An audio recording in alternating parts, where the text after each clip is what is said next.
everyone, welcome back to the Old Emo Dave channel. I'm here with 11's MTG and we have some paper standard for you today on the channel. Two popular decks in the metagame. Azorius, Oclus, the good solid deck. Actually my deck on loan today, so know a lot about the deck, but it's probably played a little bit better. Versus the new version of Domain. Some are calling it Beans, some are calling it Overlord Control.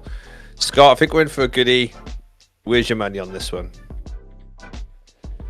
I'm not sure. We'll have to wait and see, won't we? But it's Domain Control, as you said. It has a lot of tools to go over the top of these tempo control decks, that sort of thing, where the Oclus deck is in a position where they want to be casting cantrips. They have a small amount of interaction, but then reanimate an Oclus or a Haughty for 1 mana with a helping hand. But Domain is one of the decks that can answer that sort of thing very early with a Leyline Binding, that sort of thing, maybe a Get Lost.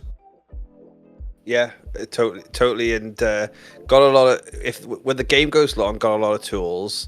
And as far as Azorius, the Azorius deck is concerned, it doesn't really win quickly, so it will really have to lean into well-timed counter spells and well-timed counter offensive to be able to take down the game. As Sergeant starts off there with a sleight of hand. Yeah, it's a change for the deck really, where they're not playing Monastery Mentor and Haughty anymore and going for these sort of burst plays. They're playing Oclus, which can go over the top of a lot of things. But yes. Picklock Prankster on an adventure, allowing probably Helping Hand to be picked up. Seeing 4 spells there is probably a bit of a shame. Soul Partition is an okay piece of interaction. Picking up No More Lies, it's not bad. These Domain decks do play Cavern of Souls in some numbers, so might not be stopping an Atraxa later on in the game, but an Oclus put into the graveyard as well. We're not in an awful position from the Oclus side. It's pretty good. It's what you hope to do by about turn 3 is have the Oclus ready and get the manifest rolling. Yeah, as soon as you manifest for the first time with this deck, if you hit a Djinn, if you hit an Oclus, even if you hit like a Picklock Prankster, something like that, just something with a high amount of toughness that can just clog the board up while your Oclus keeps crashing in, it can feel pretty hard to lose from that position. But Overlord of the Hauntwoods fixing Lucy's mana, ramping them up a little bit. Leyline Binding now costs 1 mana, it can answer the Oclus fairly cleanly, but we'll wait and see where it goes. I do see a Leyline Binding there, so 3 steps ahead. Yeah, and a smart call for the 3 steps ahead. The big thing that the Lucy's deck does do is play a lot of the Surveil lands. You know, you are looking for that to filter out your draw, but yet can become, when you've got like a bit of a beatdown situation like this, can become the drawback in specifically getting to that Sunfall mana and being able to cast that on curve quick enough to be able to not die, as Sergeant's keeping up to mana, and Lucy does have the mana, but is gonna have to at this point make him have it, I believe. Yeah, we're well aware of the No More Lies as well, which Sarge did attempt to cast there, but realised there was the Cavern of Souls as well on the board. So Lucy being kind enough to let Sarge take it back, as we've said many a time, this is just a local F&M. We're not playing to qualify for the Pro Tour. This isn't an RCQ or anything like this, but Lucy scooping them up has seen enough. And move into game 2. Fair and balanced is probably the best way I can think of like these two matchups. This does have access to temporary lockdown, which can sweep up a few of these little manifestors, but that's all it really deals with. Unlike other tempo decks, which have usually got the 1 to 2 mana creatures in, both the key threats are 3, and so Lucy is effectively just needing to take this attempt on the play and get that established board in place, and after Beanstalk straight up here on 2 will really help those draws come out clean. Yeah, it's a good start for sure. I mean, often you see with these Domain lists, they are control leaning, right, where You see some things like Rest in Peace normally in the sideboard in some amount. I know some newer versions of the deck are going way over the top, and they're playing like Overlord of the Boiler Bulges and Doppelgang and that sort of thing, and just going completely over the top. But this is still one of the more classic lists with Atraxa and that sort of thing to grind out opponents in a more traditional sense. But both players just kind of doing their thing. Picklock Prankster doing what you really want it to do in the deck, of put an Oclus into the graveyard and then get one, pick up the helping hand to get it back. So a good start for Sarge. Oclus really doing work here, and also really doing work in many Eternal formats. We've seen it put in results in Modern. I can imagine if Pioneer had or has some time over the next couple of RCs, we could easily see it get played there. But Lucy's deck here really sort of like turning the corner like it did in game 1, dropping the Sunfall, effectively dropping a win condition, and now saying to Sergeant that you on the back foot, you need to do something about this. Yeah, that Incubator's only a 2/2, so it's not super threatening, but drawing the card off the Beanstalk and buying time for the Overlord of the Hauntwoods to come off of Impending as well is basically where Lucy wants to be in this situation. The Oclus is obviously a very large threat, but I would assume at this point we're going to see a Leyline Binding, that sort of thing. Notably, Archangel of Wrath can't kill Oclus. Nope. So Get Lost cleans it up quite nicely. The maps with the Manifest could be an issue, but that is Overlord of the Mistmoors, which is the white one which makes 2/2/1 flyers. Drawing another card off the Beanstalk, it's going to be off Impending soon. This is starting to fall away from Sarge a little bit. Yes. And that was helping hand on the Manifest, so having another in hand, so again, these hands are definitely being helpful, and Sergeant is keeping in this fight.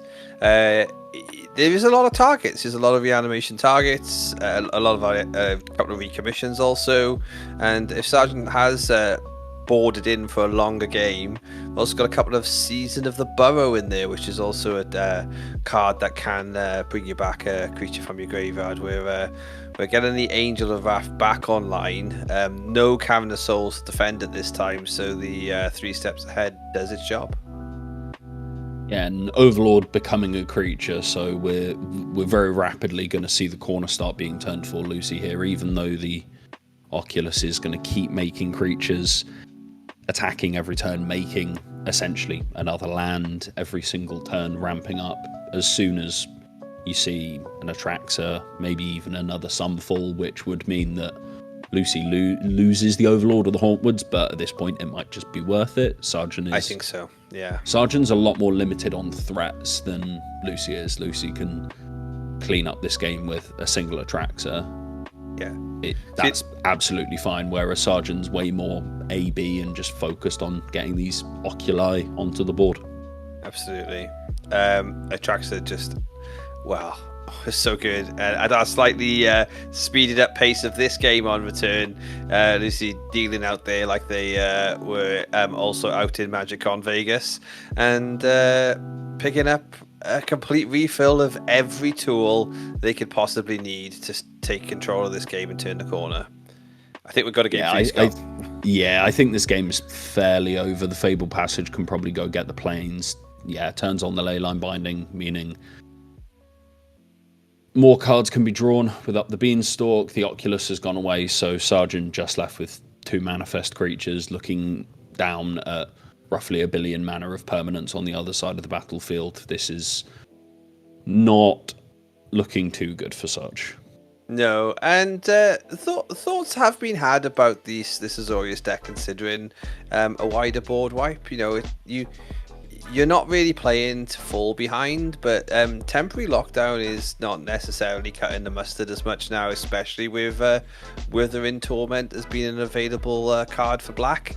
And Day of Judgment is just around the corner, and Foundations might be more of a interesting piece to be able to clean up a few of these board states when you fall behind. Yeah, there's a couple of different pieces wandering around standard. I don't know if Sunfall is even a reasonable ask for these decks to pick up, because 5 mana is a lot. But there's a couple of different options. I know some people have been trying Split Up from Duskmourn, which can kill all tapped or untapped creatures for only 3 mana. In this situation, it would be okay. You can Helping Hand back an Oclus, you can destroy all untapped creatures. In this situation, it would obviously be quite good. Sergeant would lose 3 manifests, but get rid of the Overlord Atraxa and the 2/1 token on the other side of the battlefield as well. But Leyline Binding, drawing 2 more cards, clearing up that Oclus. This is the power of Atraxa. Absolutely. Power of Atraxa, both decks as well. Power of staying power with the generation of the 2/2s. A lot of this deck is cheap card draw fodder, cheap removal fodder. So again, as you can see there, 2 lands and a I think it was the 1 mana removal from Blueburrow actually were just made into threats, and that makes it really useful and handy. Sudden needs very much a minor miracle here though to turn this board state around, and counting it out may find that they are a little bit short and go into game 3. A Haunted Djinn though, like again, at Sergeant's current board state, that's something like a 9/4. Yeah, it's pretty sizable. It can pretty comfortably trade off with the Atraxa. I don't think it's going to be enough in this situation. No, I will mention as well, the White Overlord has been on Impending for a little while. I think that is actually meant to be a creature at this point, but I think it has been missed. But yeah, we're down to we're down to what it maybe should have come in last turn. And a fullback. If the nails were ever put in the proverbial coffin, it was the removal of the graveyard. And Sergeant just being reminded that this is actually just going to game 3, not the end, as we shuffle up again. And remind everyone, with Foundations just around the corner, you might be needing to retool your decks. And as we always say, making sure that any cards that come out of your decks go into proper protection. And the best protection you can get for that, for all of the cards being kept in storage, is a bulk box. Bulkbox.co.uk are available here in the UK, EU, they'll even ship worldwide, but go and get the premium protection product for your cards. Use old code OldEmoDave at OldEmoDave10 at checkout, and you'll be able to get yourself 10% off and help support the channel. So go ahead, get that done, and protect your future standard for the next 5 years. Which is what we're going to see a lot more of, Scott. Yeah, it's a long time for one particular set to be legal, but I'm excited. Standard's really good fun right now. We've got Worlds just around the corner. When this video is coming out, we should be just looking at day 1, so I'm sure everyone's looking at the deck lists and getting very excited right about now. And we will be preparing the lists to film the week after. To go, they broke it. They absolutely broke it. As this game in the early turns is playing out as expected. There isn't. Some of these decks have a plan, don't they? And I think the big important thing, Lucy really would like to get the beans down. Sarge would really like to be in a position that around turn 3 or so, there was a 3-drop coming back out of the graveyard, or at least a lot of counter magic sitting in hand, which, as we can see, there is quite a reasonable bit there. Yeah, it's Lucy stumbling on mana just a little bit with the Fabled Passage, also entering tapped, as well as that Lush Portico, just slowing them down by a turn, but should be okay, as Sergeant didn't do anything super miraculous on their turn 3. There was no Oculus coming back or anything like that, probably just sitting on a No More Lies with 2 mana available. I think so, yeah. I think just taking it a little slower, both players just being a little more tentative. Yeah, and the 3 steps ahead being 3 mana is the one that you want to. Whilst there's no Cavernous Souls, that you're looking to leave it open to be able to stop any big game turning threats. This is a negate into a negate. Oof. Strong, but again, you're two for 1 in the cost of the Beanstalk. I think, do you take that as Sergeant as an overall win? No, given the Beanstalk draws a card when it resolves, so. It's more of just a 1-for-1 on the 2 negates, because the Beanstalk replaces itself. It's part of why it got banned in Modern is as soon as the card resolves, it's replaced itself, where you only need to really get one trigger out of it before you've got your money's worth and your mana's worth. In Modern, that's a lot easier. You've got free spells, but in Standard, we're doing it with Overlords and Leyline Binding. Yeah, and you see that 3 Steps Ahead was in hand, so there would have been an option to go that route, and but you would have been negated as well. So that's the way it plays out.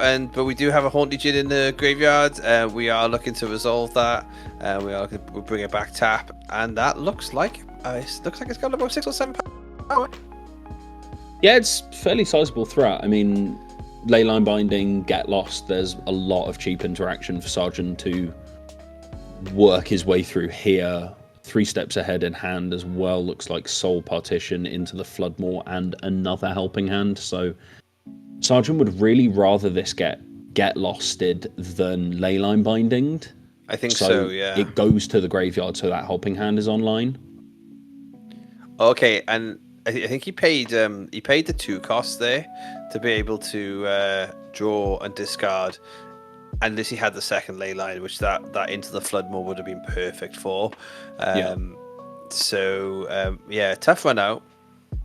Yeah, it's the balancing act with these spree cards, where I know a lot of people throughout Magic's history have played with kicker style mechanics, and there's a reason why it keeps coming back, and it's because it's really interesting gameplay wise, whether you pay just the normal cost, do you pay any additional costs, if you do, how much do you pay, and it is a fine balancing act. Obviously in this situation, Lucy had the second Leyline Binding, so that's the punish there, where if Sergeant had left some mana up and not gone for the draw 2 discard 1 on the 3 Steps Ahead, then maybe could have protected their Haunted Djinn a little better. But Overlord off of Impending is representing quite a lot of damage on these coming turns.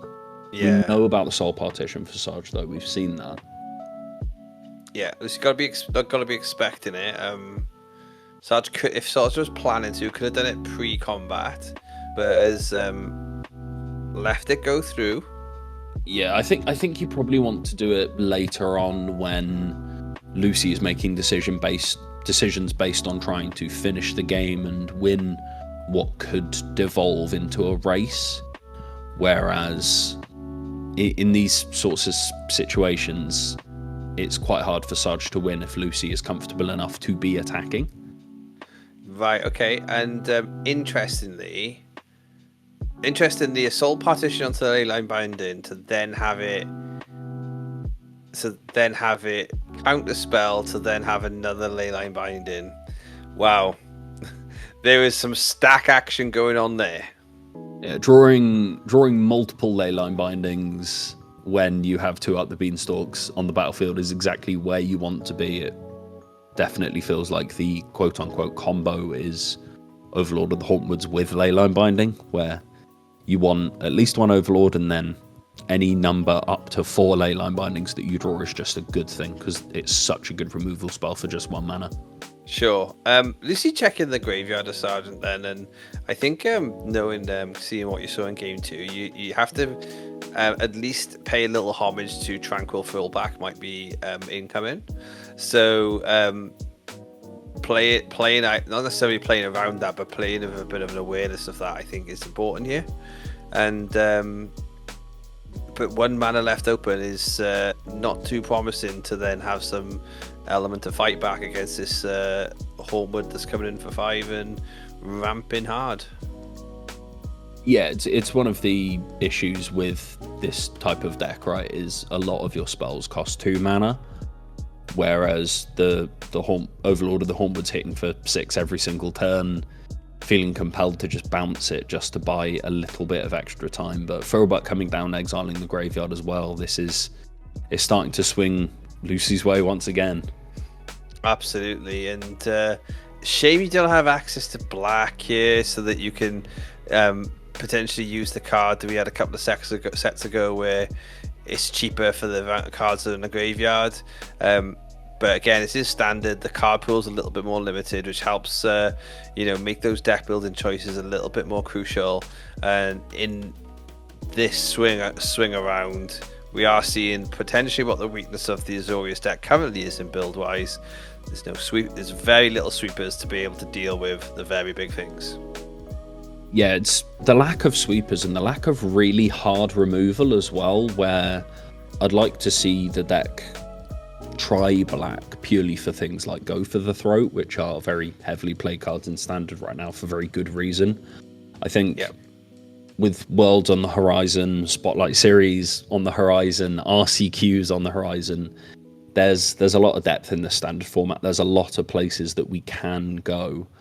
And the fact that there's even 2 different types of domain deck. There's one that we're seeing Lucy pilot here with Atraxa and Up the Beanstalk and Archangel of Wrath, that very classic style. Sure. There's also Doppelgang featuring a million overlords that you can do in the format as well. So there's a lot of places to go. Seeing things like with Oclus, seeing things like Santoro into a Lively Dirge be a bit of an engine because of the 2 into 3 elements there, and that bringing back your non-token creature from the graveyard, drawing a card. Lots of different sort of innovations definitely on the horizon as more and more players are picking up this game on a competitive from a competitive standpoint. And yeah, because ultimately Standard is fun right now. There's lots of variation, lots of gameplay. As we are winding down to Standard's just fantastic at the minute.